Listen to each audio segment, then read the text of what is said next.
haddii daawadayaal aad maqli jirteen dood biyo kaba dhibcaano oo in gacanta la isugu taga ku sigatay ayay ahayd waa tan oo kale asagoo nool ayaa diirka laga dhigaya su'aal qura ayaa lagu celcelinayaa ilaa furka uu tuuro maalintii ugu weynayd ee taariikhdiisa ugu farxadda badnayd ayaa waxaa la weydiinayaa su'aalba su'aasha ay ka adag tahay sida ay wax u dhaceynayaan idiin soo gudbin doonaa iyo ninka Itoobiyaanka ee ficilka foosha xun geystay ee wuxuushnimada ah kadib markii dalkan uu yimid oo ku soo galay si markaas magagaliya doona dib ayaan kaaga soo dayn doonaa sidee ayay wax u dhaceen taariikhdu daawadayaal waa 7 bisha 11 sanadka 2025 doodii la isku baaba'ay iyo meeshay daaran tahay soo dhawaada let's crack it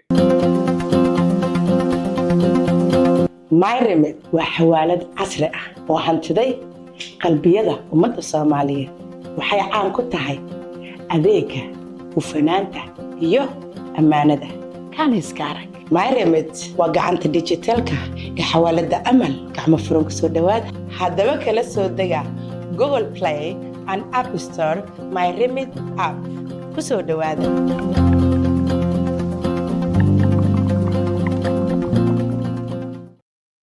وحقاق داود يا اسكو سو نقد وناكسن رئيس الوزراء ku-xigeenka ahna wasiirka cadaaladda David Lammy muddo dhowr wiiga ka hor waxa uu ahaa wasiirka arrimaha dibadda ninkan horta ay mar dhow ay arki doontaan ninkan waa ninka xisbiga mucaaradka ka soo jeeda oo su'aalaha weydiinaya oo iskala daba galay karbaash xad dhaaf ah ilaa David Lammy uu furka tuuray marka David Lammy xilliga kulankan uu dhacayo waa maalin taariikhi boqortooyada Ingiriiska oo maxay taariikh u tahay boqortooyada Ingiriisku intay dimuqraadiyadeeda ugu facaweyn dunida ay jirtay waa markii u horeysay oo shakhsi madow uu su'aalaha ra'iisul wasaaraha booskiisii uu galo ee la weydiiyay maalinta Arbacada hore taariikhda uma dhicin marka xidigaha ayuu marayay maalin ay ugu jirtay aqalkana waa loogaga hambaliyay waxa la ku hambalyeynayna laakiin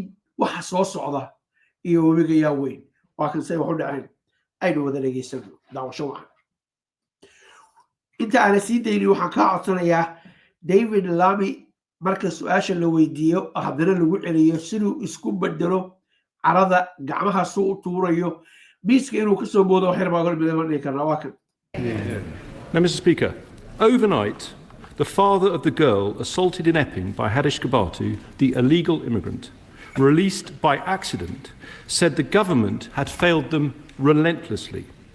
Now, I confess, I'm surprised the Deputy Prime Minister hasn't already apologised.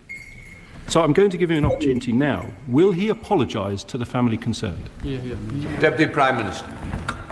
Well, it's great to see the honourable gentleman in his place. I had expected to see the Shadow Justice Secretary, but nevertheless, I'm pleased to see the honourable gentleman. He must have missed the debate, because in the debate, of course, I said sorry for the anxiety caused whilst Kabatu was at large, and I repeat that, and it's hugely important that Dame Lynn Owes now gets to the bottom of what has happened with her further investigation. wuxuu rajeynayay su'aashaas maadaama horey ugu sheegay inuu yiri sorry inay halkaa ku ekaan doonto dhageyso waxa dhacay James Cartledge. Thank you, Mr. Speaker. Watching the interview last night, I have to say it was absolutely heartbreaking. And I have to say, Mr. Speaker, I do think he owes it to offer an apology here on the floor of the House. But he should have done that at the start of his remarks, Mr. Speaker. These are very serious matters, Mr. Speaker, which is why I want to ask him a further very important question. Can he reassure the House that since Kabatu was released, no other asylum-seeking offender has been accidentally let out of prison? Kabatu ninka la yiraahdo Hadish Kabatu waa nin Itoobiyana gabar yar ayuu faraxumeeyay wadanka sharcilaan ayuu soo galay xataa waa la qabtay xabsiga asagoo ku jira oo xabsigiisa ku jira ayaa si khalad loo soo daayay ninkii waa soo baxsaday banaanka asagoo jooga la qabtay videoga sayniin soo deyn doona hatta waxa uu leeyahay James intii ninkaas oo arrintaas uu sameeyey oo baxsaday maadaama wasiirka cadaaladda aad tahay maadaama aad tahay ra'iisul wasaare ku-xigeenkii ma noo xaqiijin kartaa cid kale oo asylum si kale oo aan idhaahday aan waddanka sharci ku jooginin inaysan ayaguna baxsanin oo aysan xabsiga ka baxsanin si markaas aysan dhibaato u geysanin waxa meeshaan ka dhaca taariikh ayay nagale Deputy Prime Minister. Well, the House is thankfully quiet, so I'm surprised the Honourable Gentleman didn't hear me when I said that, of course, I apologise and I'm sorry for the anxiety caused.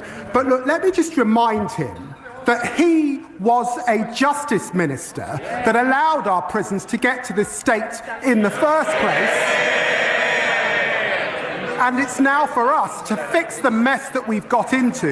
It's important that Dame Lynn Annals can now continue her work and understand what is happening. He knows that early release has begun under their watch in 2021. Mr. Speaker, these are extremely serious crimes that we are talking about. markii saddexaad la socdo I'm going to ask him the question again.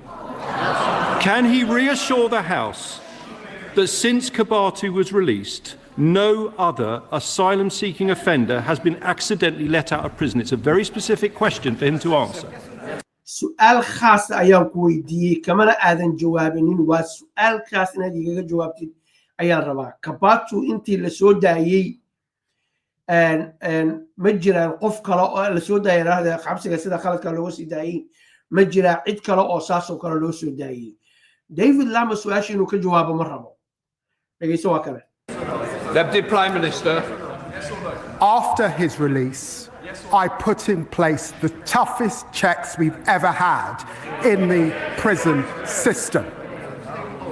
It is important that Lynn Owens is able to get to the bottom of her work. I suspect there'll be more checks and balances we need to do. What we inherited was a complicated system that they set up, letting people out on the sly. That's part of the problem, and we're trying to fix it. Mr. Speaker, he's the Justice Secretary. He's responsible for the justice system. He needs to take responsibility, and I'm asking him a straight question. And I'm going to repeat it once more for the avoidance of doubt, because he didn't answer it twice. He's here to answer questions. Can he reassure the House that since Kabatu was released, no other asylum-seeking offender has been accidentally let out of prison? It's a clear question. Can he give an answer? Deputy Prime Minister. Get a grip, man. I know I'm the Justice Secretary. That's why I'm at the dispatch box, also as Deputy Prime Minister. We know that. I'm not going to pray an aid. Dame Anne Owens is a former Deputy Commissioner in London, head of the NCA. It is for her to get to the bottom of that work. Of course, we know that there have been spikes since 2021 under his watch. When did he come to this House and apologise?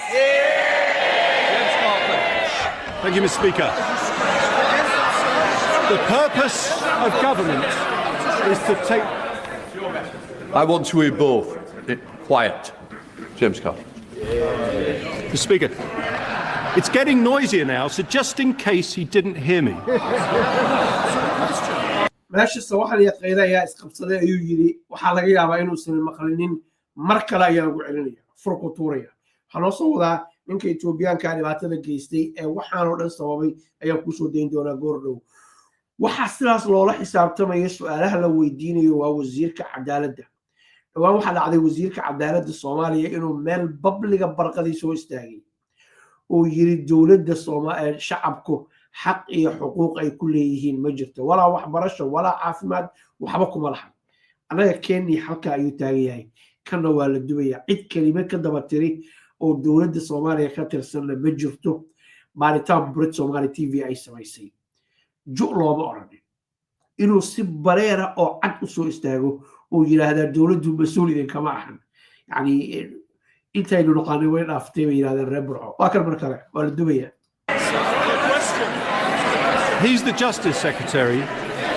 Can he reassure the House that since... Order. I will have no gestures from the balcony. Let me reassure you Don't gesture to me. It's not a wise decision. This is important. Prime Minister's questions, all our constituents are listening. People in Epping and right across the country want to know the answer, Mr. Speaker. So I'm going to ask him again. He's the Justice Secretary. Can he reassure the House that since Kibatu was released, no other asylum-seeking offender has been accidentally let out of prison? Can he answer the question? Deputy Prime Minister. I've got to tell you, I spent 14 years in opposition and I did a hell of a lot better than he's just done. I have answered the question. Under their watch, prisons were in a mess.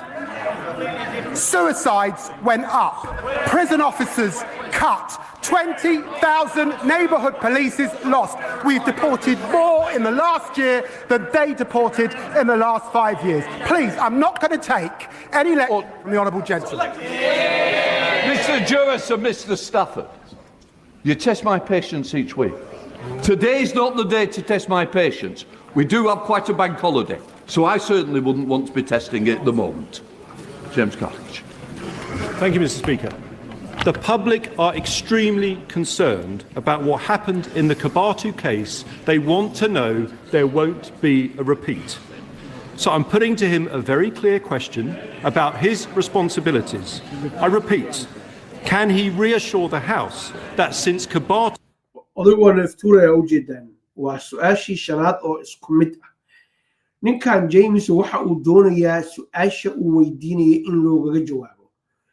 xisbiga xaakimka ee ra'iisul wasaare deputy prime minister kuna su-aasha raaligelintii waa bixiyey laakiin wuxuu diidan yahay inuu ka jawaabo wax kale inaan la siin shakhsi kale dad kale inaan la sii deyn oo dhibaato geysan kara. marka halkan waxaanu ka arkaynaa ninkaanu in ay ka go'an tahay su-aashiisa inuu jawaab u helo. waxa uuna dareensan yahay meel uu xisbiga mucaafidka uu ka jilicsan yahay inuu ka weerarayo. dhageysta markii u dambeysay taariikh Kibatu ku soo degay. Who was released, no other asylum-seeking offender has been accidentally let out of prison. Can he answer the question? Deputy Prime Minister. Mr. Speaker, I'm looking forward to being up against the member for Newark next time. In 25 years in this House, I've not witnessed a more shameful spectacle, frankly, than what the party opposite left in our justice system. Their criminal negligence on his watch as a former justice minister. la soco saddex ayaa isugu tagtay labada kala dhigtay wuxuu sheegayaa halka ka weerar su-aasha ku celi ha ka sii deynin ku adkay ay leeyihiin. We cannot make out waxay leeyihiin laakiin reaction ku bixinaya waxa ka dareemaysaa inay sidaas tahay laakiin xisbiga muxaafadka ee Labourka labada gabdhood oo geesaha ka fadhiya juuc ma lahan waa la isku daayay waa la isku baabacay mar kale waa kan left our prisons on the brink of collapse entirely, threatening to allow offenders to run wild on our streets. He knows that. Rape victims waiting years for their day in court. He knows that. Neighbourhood policing decimated, leaving our people feeling unsafe in their communities, and they haven't learned a thing. We are tackling knife crime, that's why it's falling. 13,000 more bobbies we are putting on the streets, kicking out 5,000 foreign criminal offenders. I've got to say to the honourable gentleman, he should do better. وحقاق hadda halkan ayaanu uga tegaynaa waxaynu aadaynaa ninka Etoobiyaanka ee markaa dhibaatadan geystay ee gabadha yarta faraxumeeyay iyo waxa uu sameeyay iyo waliba sidii loo qabtay ee gacanta loogu soo dhigay daqiiqadihii u dambeeyay intaan Ingiriiska laga tarxiilin waa kan asaga oo markaas laga ka hadlaya. One of the most wanted men in Britain bundled into a police van on the third day of this manhunt. A member of the public had spotted sex offender Hayaay Kibatu. ninka labada gabdhood oo booliska ay gacanta ku hayaan Finsbury meel la yiraahdo oo waqooyiga magaalada London ku taala ayaa laga qabtay. xabsiga ayaa si khalad loogaga sii daayay mistake ayaa dhacay. laakiin ninkan dalka wuxuu soo galay si sharci darro ah dabadeedna gabar yar ayuu Epping Hospital hotelka lagu soo dejiyay ayuu ka furxmay. hotelkaas wiilal Soomaaliyeed ayaa hadda wali ku jira kuwa kalena meelo kale ay ku jiraan. marka dadkii qaxootiga ahaa ama qaxootiga dalbanayay oo dhan oo xataa si sharciya halkan ku yimid ama si kale oo dadban ku yimid ayuu wuxuu usoo jiiday magac xumo weyn waxaa intaas ka daran kacdoon ayaa ka dhashay ninkan maxaar markaan leeyahay qoyska maxaarada uma jeedo Ethiopia ayaa u jeeda kasoo jeeda waxaa ka dhashay kacdoono dalkan Ingiriiska gelgelay markuu gabar yara oo markaa faraxmeeyay waa kan marka la daawo close to this bus stop in Finsbury Park, North London. They then alerted the police. Officers found him in the park, no longer in his grey prison tracksuit. They had him in handcuffs 16 minutes after the tip-off. There was no frost, there was no... Poliisku markay qabteen iskuma daynin inuu baxsado ama dagaalamo iskuma daynin laakiin waxaa la sheegay in uu dawaqsanaa oo dadka markaas uu ku lahaa hal ay tilmaamo ninkii xabsiga ku xukunaa oo la iska soo sidaayay wuu qaadan kari waayay mar dhawaad arki doontaan wuu qaadan kari waayay dabadeedna dadka ayuu wuxuu weydiinayay direction iyo markaas meeshuu aadi lahaa iyo waa kan haatan ninkaan idiin muuqda weeye wejigiisa markaan arkana grey suitka uu qabo dharka isku eg uu qabo dambaska u eg waa dharkii xabsiga laga siiyey weeye weli muusan bedelan xilligan dadka ayuu su-aalo weydiinayaa DC weeye waxaa layihahdaa maskaxdiisu markaas wuu qaadan kari lahaa in la soo daayay oo banaanka u soo baxay waa kaasa mar kale waa kan wejiga dabar maana ka dambeeya weeye waa kan markii xabsiga laga soo daayay oo iska socdo war ma hayo waa yaabayah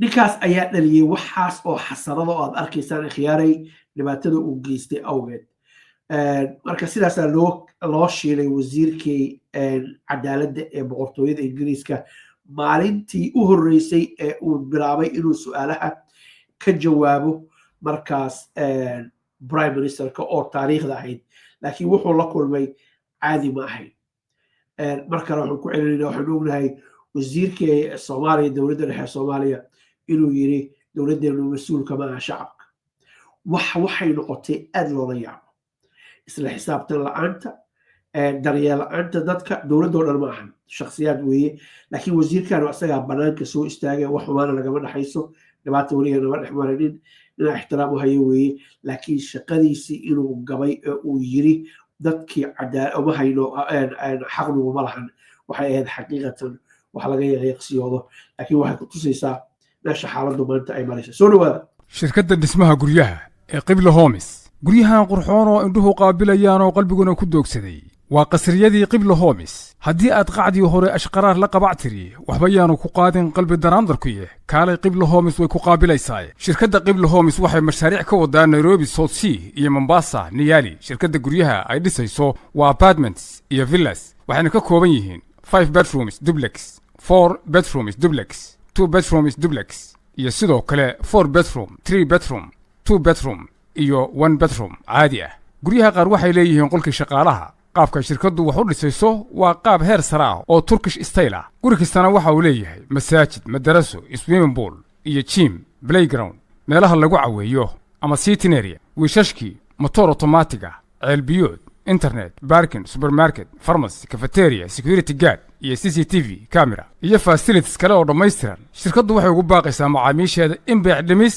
soconaysa muddo 5 bilood oo u dhiganta 150 bari iyo fursad kale oo qaali ah loo sameeyay wixii faahfaahin inta dheer la xiriir maamulaha sare ee shirkadda Sheikh Liban Ali adigoo kala xiriiraya telefoonada iyo emailka shaashada kaaga muuqda